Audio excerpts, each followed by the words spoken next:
A origem do termo espiritismo. Vamos voltar a esse tema, dessa vez a partir do texto escrito pelo Hugo Lapa em 2013, publicado nesse blog Espiritualidade para Todos.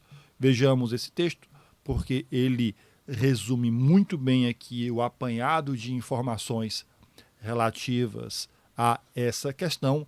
Vejamos o que ele disse e, além desse texto, eu quero aqui também fazer algumas referências à Revista Espírita para embasar esse ponto de vista, beleza? Então vamos partir aqui para a leitura. Como eu disse, esse texto é do blog Espiritualidade para Todos, destinado a informação a respeito de espiritualidade em geral.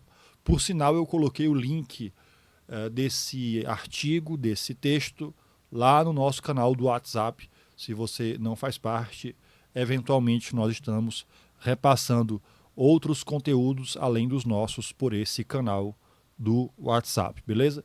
Então vamos partir aqui para a leitura. Como eu disse, esse texto é de 2013.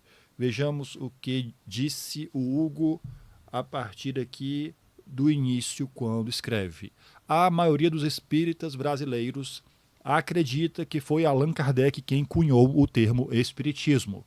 Na introdução de O Livro dos Espíritos, obra publicada em abril de 57, pode-se ler os seguintes comentários de Kardec a respeito. Para designar coisas novas são necessárias palavras novas, assim exige a clareza de uma língua, para evitar a confusão que ocorre quando uma palavra tem múltiplo sentido.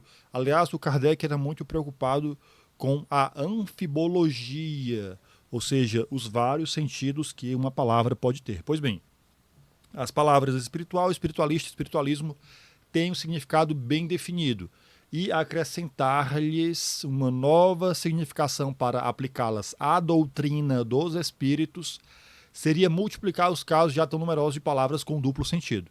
De fato, o espiritualismo é o oposto do materialismo, e qualquer um que acredite em si algo além da matéria é espiritualista, embora isso não queira dizer que creia na existência dos espíritos ou em suas comunicações com o mundo material.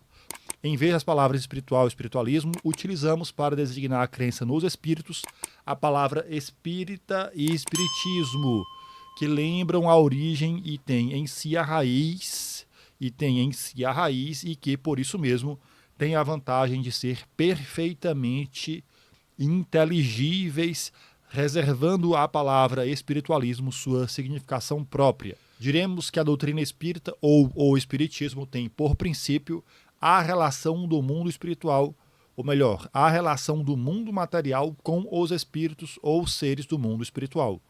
Os adeptos do espiritismo serão os espíritas, ou, se quiserem, os espiritistas. Fecha aspas. Eu acho que eu já comecei a ler aqui uma parte que cortou para vocês, mas tudo bem, de qualquer maneira está agora na tela. Seguindo aqui a leitura, é dito: essa é a parte inicial da codificação espírita, e supõe-se que seja neste parágrafo onde Kardec afirma que foi ele próprio o criador do termo espiritismo. No entanto, se lermos essa passagem com mais calma e atenção, veremos que Kardec em nenhum momento afirma que foi ele quem cunhou este neologismo. De fato, há aqui uma afirmação verdadeira, duas. Essa, se nós prestarmos atenção, essa de que Allan Kardec não está dizendo que foi ele quem criou, ele não disse isso. E outra coisa, de fato, é por aí que nós aprendemos equivocadamente que foi Allan Kardec mesmo quem cunhou o termo. É esse texto que é utilizado à vontade pelos palestrantes para difundir essa ideia. Beleza? Adiante. Na primeira parte, Kardec fala em palavras novas para se referir aos termos espiritismo, espíritas ou espiritistas. O fato de uma palavra ser nova não indica necessariamente que foi Kardec quem a criou. Indica apenas que se trata de um termo recente. Muito bem colocado. Muito bem colocado. O texto escrito aqui pelo Hugo é de uma clareza que não deixa dúvida. Vejamos o raciocínio. O fato de uma palavra ser nova não indica não indica necessariamente que foi Kardec quem a criou. Indica apenas que se trata de um termo recente que há pouco tempo passou a existir. Dito isto, antes de prosseguir com o texto, vale a pena a gente dar uma olhada no que é que está escrito lá no livro O que é o Espiritismo. Como muitos de vocês já sabem, o que é que Kardec fala aqui? Se, pois, adotei as palavras, adotei as palavras espírita e espiritismo, é porque elas exprimem sem equívoco as ideias relativas aos espíritos. Todo espírita é necessariamente espiritualista, mas nem todos os espiritualistas são espíritas. Atenção para a palavra adotei. Adotei as palavras espírita, espiritismo. Esse texto dá a indicação clara de que esses termos já existiam. Beleza? Então, voltando lá para o texto que nós estávamos lendo. Seguindo nesse parágrafo, depois disso, Kardec começa a explicar o termo espiritualismo e afirma que esse conceito já estava, à época, muito bem definido e tinha um significado mais amplo e vasto, sendo considerado um espiritualista todo aquele que crê em algo além da matéria. Um termo com sentido maior para designar uma doutrina que estava nascendo não seria adequado para um conhecimento emergente, por isso Kardec resolveu aderir a um termo ainda pouco utilizado, porém já existente em algumas obras que precederam o Livro dos Espíritos. Portanto, observamos claramente que Kardec não disse, em parte alguma, ser ele próprio o criador do termo espiritismo, mas apenas veio a utilizar e, de certa forma, se apropriar dessa palavra para definir uma nova doutrina que estava em processo de formação.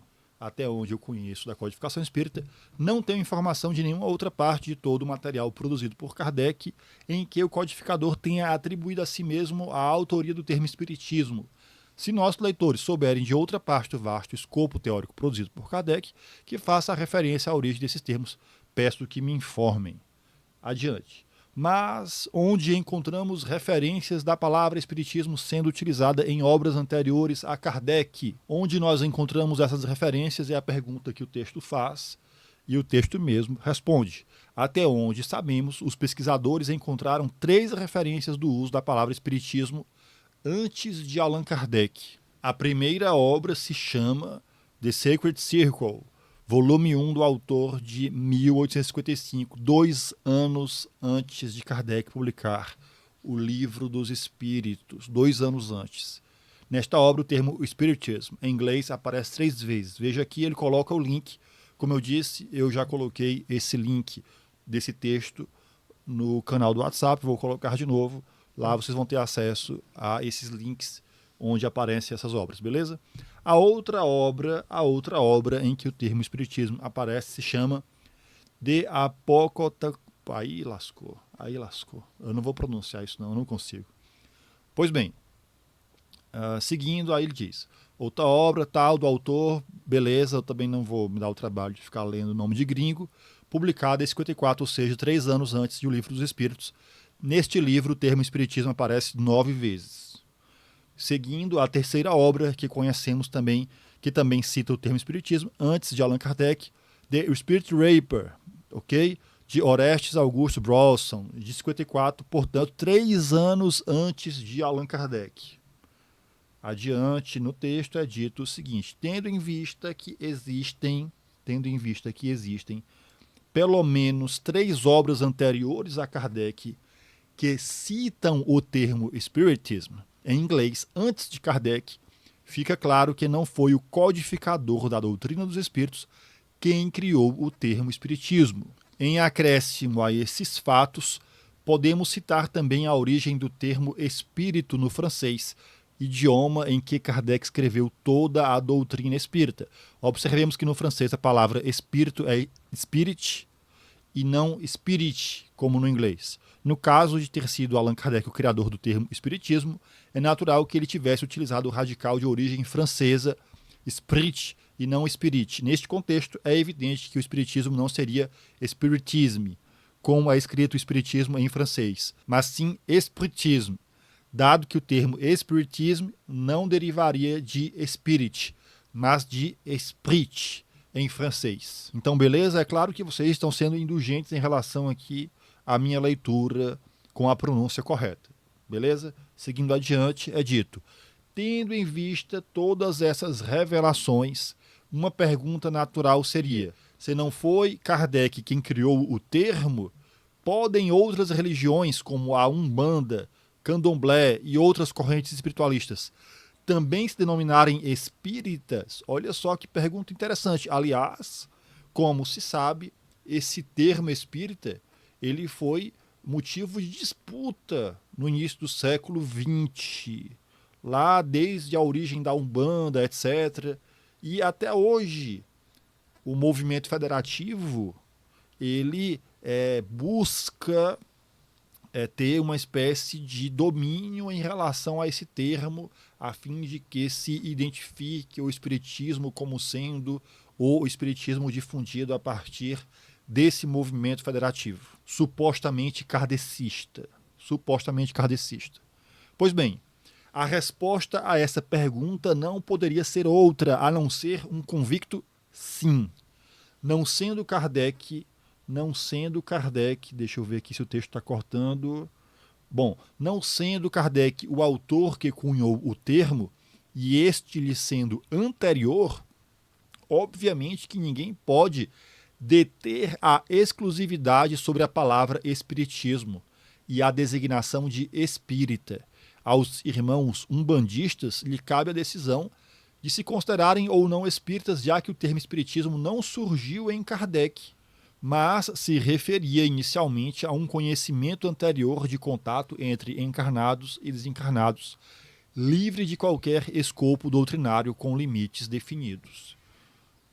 Vejamos o que o texto coloca, e eu acredito que aqui cabe a gente abrir um parênteses a fim de ilustrar a realidade que Kardec vivia a partir de todo o seu esforço na implementação dessa doutrina, fruto do seu trabalho.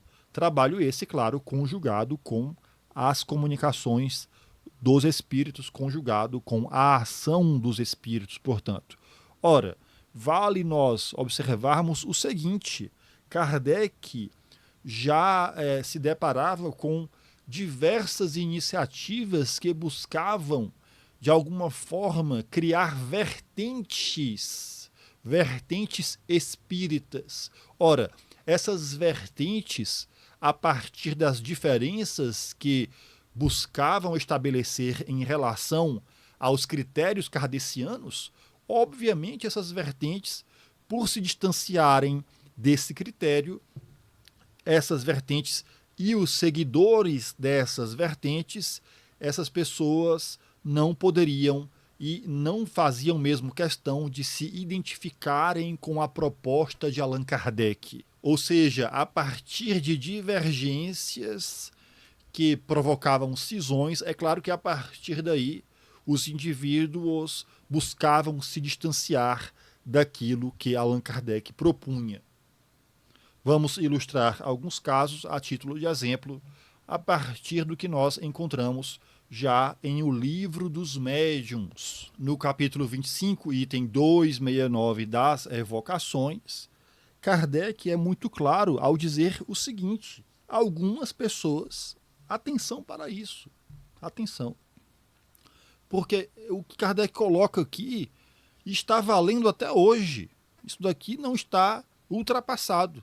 Algumas pessoas, aliás, essas pessoas hoje são maioria, hein? Olha só, o que antes era um movimento, digamos, minoritário a partir da influência que Allan Kardec exercia e essas divergências apareciam, hoje é o contrário.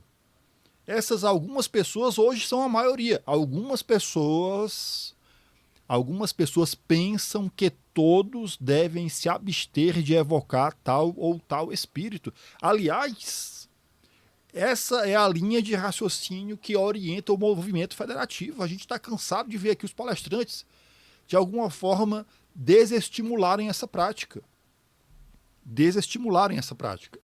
Ora, algumas pessoas pensam que todos devem se abster de evocar tal ou tal espírito e que é preferível.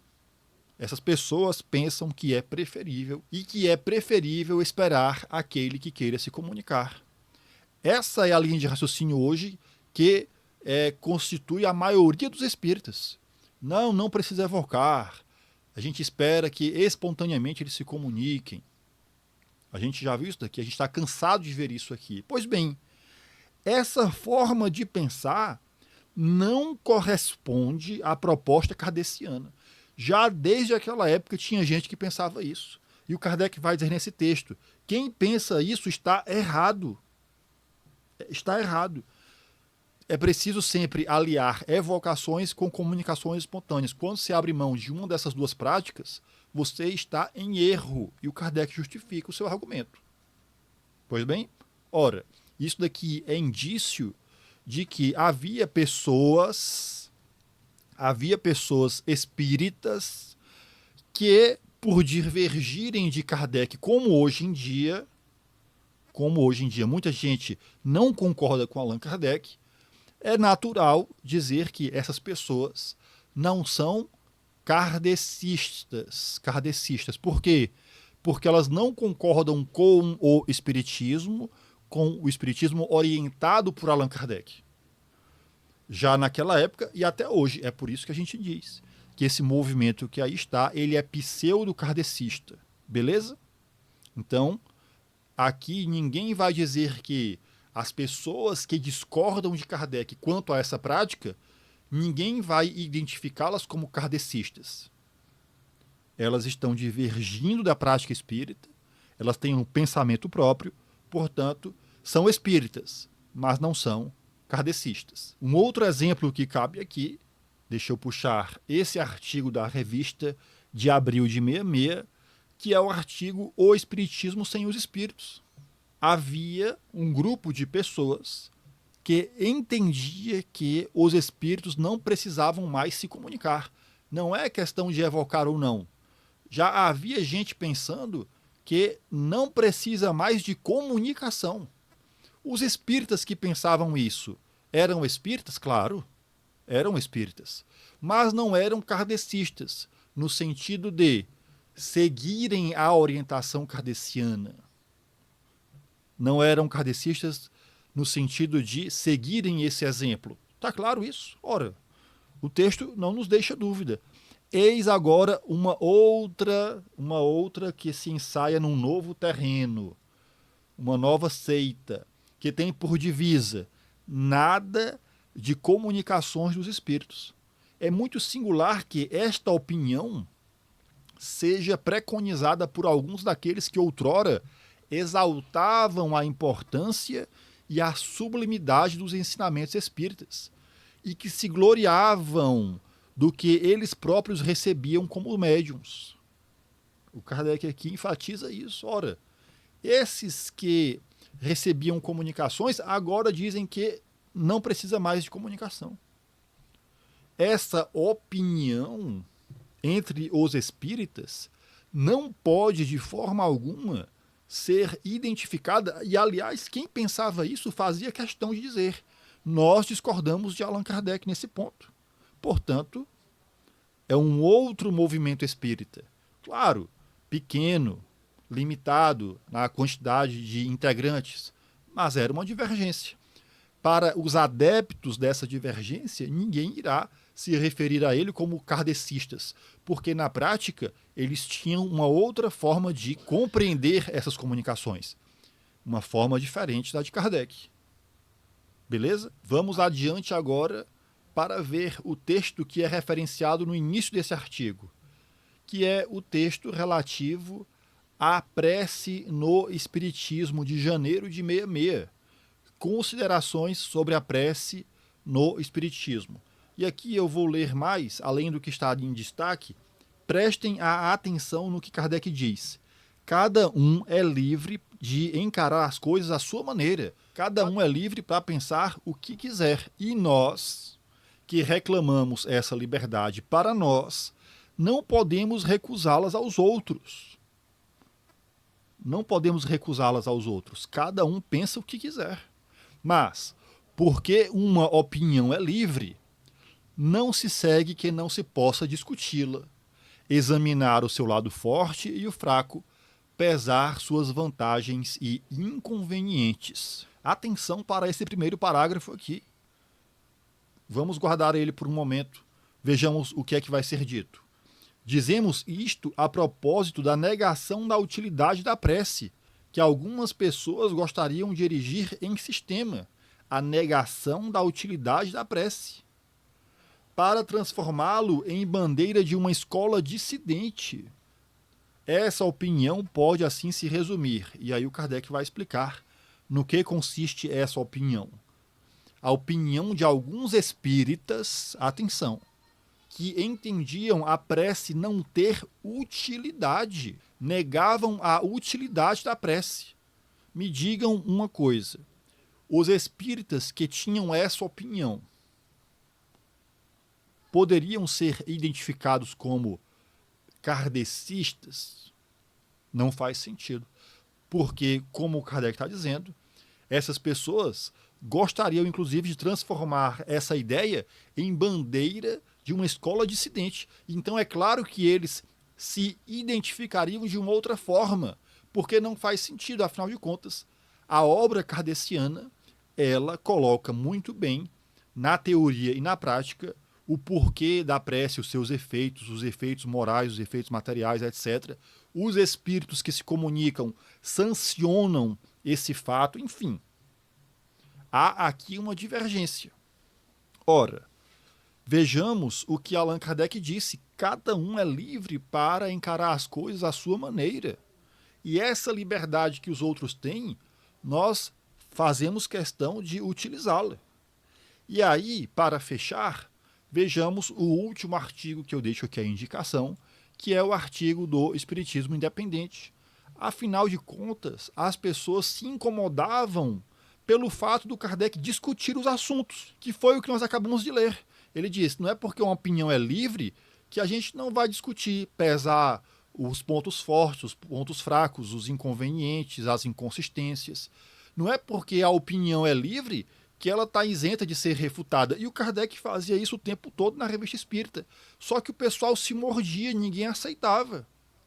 Ninguém aceitava, ninguém gostava de ser refutado. Mas o Kardec nunca deixou de fazer isso.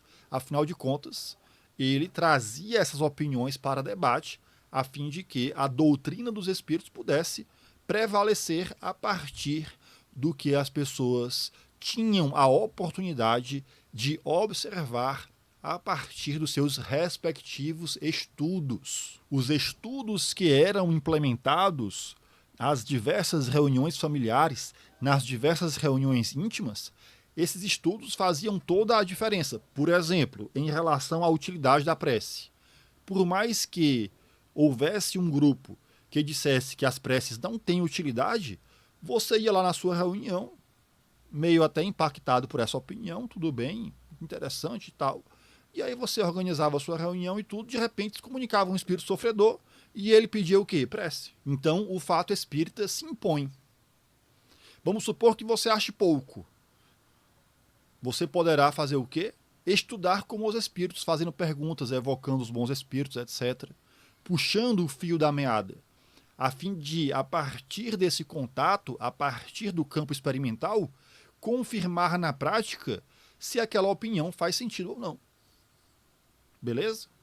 Então a gente tem, a partir desse apanhado de artigos, evidências de que o movimento espírita, já desde a época de Allan Kardec, fazia a distinção em relação aos que seguiam a obra de Allan Kardec, portanto, se orientavam por aquela prática baseada naqueles critérios, ou os movimentos que resolviam por conta própria praticar o espiritismo à sua maneira. Um outro exemplo que eu sempre comento, antes de voltarmos para o texto que estávamos lendo, o texto relativo ao termo espiritismo, vale recordar o artigo que faz menção à escola espírita americana. Kardec se refere a eles como escola espírita.